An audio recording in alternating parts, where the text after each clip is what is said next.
मध्य प्रदेश के अशोकनगर में युवक को गंदगी खिलाने के मामले में बड़ा खुलासा हुआ है। पीड़ित युवक गजराल लोधी ने खुद इसका खंडन किया है। उसने बताया कि जीतू पटवारी ने उसे मोटरसाइकिल दिलाने और आर्थिक मदद दिलाने का वादा कर मल खिलाने का आरोप लगाने के लिए कहा था। मामला सामने आने के बाद प्रदेश कांग्रेस अध्यक्ष जीतू पटवारी के खिलाफ एफआईआर दर्ज की गई है। शपथ पत्र में गजराज ने बताया कि 25 जून को कुछ कांग्रेस नेता उसे और उसके भाई रघुराज को और चले गए। वहां जीतू पटवारी से मुलाकात कराई गई। जीतू ने उसे भीड़ से अलग ले जाकर कहा कि उसे यह बोलना है, बदले में मोटरसाइकिल और परिवार की देखभाल का वादा किया गया था।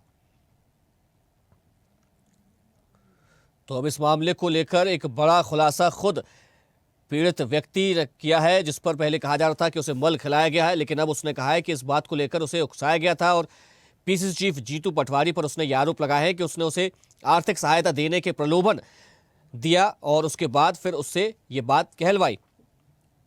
चलिए इसी खबर पर ज्यादा जानकारी के साथ न्यूज है डिजिटल अनिरुद्ध सोने ने हमारे साथ जुड़ गए।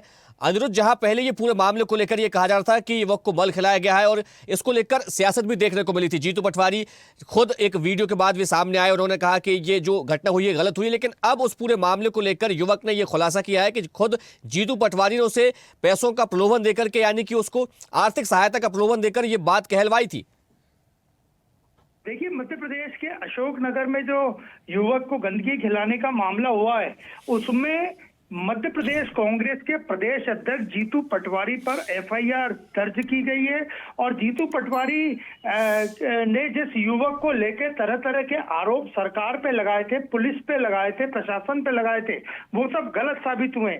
और पीड़ित जो युवक है गजराज लोधी और उसके परिवारजनों ने खुद इस मामले में सामने आके एक एफिडेविट दिया है। उस एफिडेविट में साफ लिखा था कि जीतू पटवारी ने उन्हें, कांग्रेस के नेताओं ने कुछ उन्हें लालच दिया, वहां से उनके अशोकनगर से ओरछा ले गए।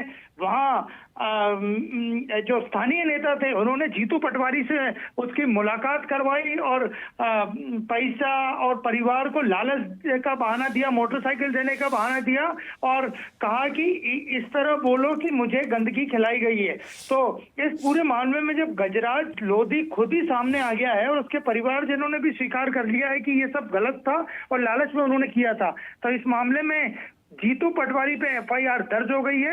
और सरकार जो कहती थी कि ऐसा कुछ नहीं हुआ है, सरकार के दावे, मध्य प्रदेश सरकार के दावे सच हुए और पुलिस का भी कहना था कि ये मामला ही नहीं था और इसे कुछ कांग्रेस के नेताओं ने फ्रेम किया और जीतू पटवारी को सामने लाके ये पूरे आरोप लगाए गए थे। अनिरुद्ध, पहले भी देखा गया है कि जीतू पटवारी अलग अलग जगहों पर पहुंचे हैं और उन्होंने कई बार ऐसे फोन कॉल किए हैं जिसमें कोई ना कोई पीड़ित व्यक्ति उनके साथ रहा है। तो क्या अब ऐसे मामलों की भी जांच की जाएगी? क्योंकि अब ऐसा जो मामला उजागर हुआ है जिसमें युवक ये कह रहा है कि जीतू पटवारी ने उसे खुद उकसाया था ये बात कहने के लिए, तो और क्या पूर्ववर्ती जो मामले रहे उनकी भी अब जांच की जाएगी? जी बिल्कुल, अब जीतू पटवारी जो भी आरोप लगाएंगे वो शंका के घेरे में ही रहेगा, क्योंकि अक्सर वे सरकार को घेरने के लिए कुछ भी उलूल जुलूल आरोप लगा रहे थे। लेकिन गजराज लोधी ने खुद एफिडेविट देके, शपथ पत्र देकर स्वीकार कर लिया है कि जीतू पटवारी ने उन्हें प्रलोभन दिया, लालच दिया और इसीलिए जीतू पटवारी पर एफआईआर भी दर्ज हुई है। और दूसरे जो भी मामले, अब वो जो भी मामला उठाएंगे वो शंका की दृष्टि से ही देखा जाएगा, क्योंकि उनकी विश्वसनीयता पे सवाल खड़े हो गए। अनिरुद्ध, क्या इस पूरे मामले को लेकर भाजपा नेताओं के बयान आए? अभी इस मामले में भाजपा नेता कुछ भी बोल नहीं रहे हैं। कुछ स्थानीय छोटे नेता अशोकनगर के जरूर इस मामले में बयानबाजी कर रहे हैं, लेकिन किसी बड़े नेता का अभी तक कोई बयान नहीं आया है। और इस पूरे मामले ने, इस एफआईआर ने मध्य प्रदेश कांग्रेस के प्रदेश अध्यक्ष जीतू पटवारी की कार्यप्रणाली पर सवालिया निशान लगा दिया है।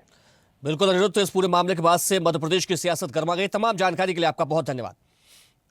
देखते रहिए स्वदेश न्यूज। अगर आप इस वीडियो को सोशल मीडिया हैंडल फेसबुक या इंस्टाग्राम पर देख रहे हैं तो हमें फॉलो करें। अगर यूट्यूब पर देख रहे हैं तो सब्सक्राइब करें और बेल आइकन दबाना ना भूलें।